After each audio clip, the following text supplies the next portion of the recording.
দেখো এটা খুব ইম্পর্টেন্ট, এর উপরে বেস করে কিন্তু এনসিইআরটি তে প্রচুর প্রিভিয়াস ইয়ার কোশ্চেন আছে।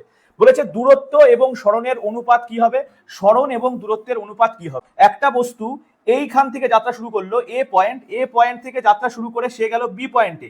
এবার বি পয়েন্ট থেকে আবার ধরে নাও সে একটা পয়েন্টে গেল সি পয়েন্ট। এর থেকে বি পয়েন্টের দূরত্ব যদি 3 মিটার হয় এবং বি পয়েন্ট থেকে সি পয়েন্টের দূরত্ব যদি 4 মিটার হয়, তাহলে পরে এখান থেকে এই সি থেকে এ পর্যন্তই হবে শর্টেস্ট ডিস্টেন্স।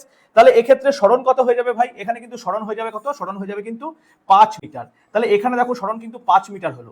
এবার আমি যদি এরকম বলতাম যে বস্তুটা 3 মিটার সামনের দিকে গেছে, আবার 3 মিটারই পিছনের দিকে ফিরে এসছে, অর্থাৎ 3 মিটার সামনে গেল আবার 3 মিটার ফিরে আসলো, তাহলে পরে এখানে বস্তুর সরণ কত হলো ভাই, বস্তুর সরণ কিন্তু 0 হয়ে গেল।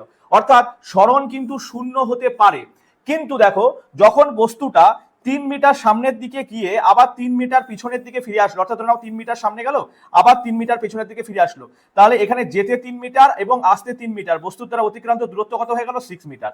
অর্থাৎ দূরত্ব কিন্তু, অতিক্রান্ত দূরত্ব কিন্তু কখনোই 0 হয় না, কিন্তু সরণ কিন্তু 0 হতে পারে। শুধু তাই না, সরণ কিন্তু পজিটিভ হতে পারে, সরণ কিন্তু নেগেটিভ হতে পারে। ক্লিয়ার? এবং সরণ কিন্তু একটা ভেক্টর রাশি, সেটা মনে রাখতে হবে। কেন ভেক্টর রাশি?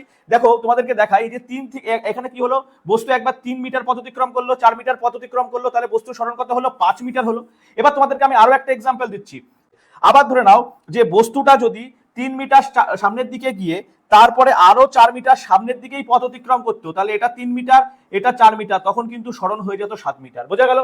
তাহলে উপরে যদি দূরত্ব থাকে, উপরে যদি থাকে দূরত্ব ভাই, আর নিচে যদি থাকে সরণ, তাহলে পরে উপরে বড় নিচে ছোট, এর অনুপাত কি হতে পারে, ইকুয়ালস টু, যদি দূরত্ব এবং সরণের অনুপাত যদি সেম হয় তাহলে পরে ইকুয়ালস টু 1 হতে পারে, কিন্তু বেশিরভাগ ক্ষেত্রে সরণ এবং দূরত্ব কি হবে, গ্রেটার দ্যান ইকুয়াল টু 1 হবে। কেননা দূরত্ব বেশিরভাগ ক্ষেত্রেই বড় হয়, দূরত্ব কখনো কখনো সরণের সমান হতে পারে, যখন দূরত্ব এবং সরণ সমান হবে তখন কিন্তু এর অনুপাত 1 হবে। কিন্তু সরণ এবং দূরত্বের অনুপাত কি হবে, সরণ কি ছোট, দূরত্ব কি বড় হয়, তাহলে সরণ দূরত্বের অনুপাত কিন্তু 1ও হতে পারে, আবার লেস দ্যান ইকুয়াল টু 1ও হতে পারে। আশা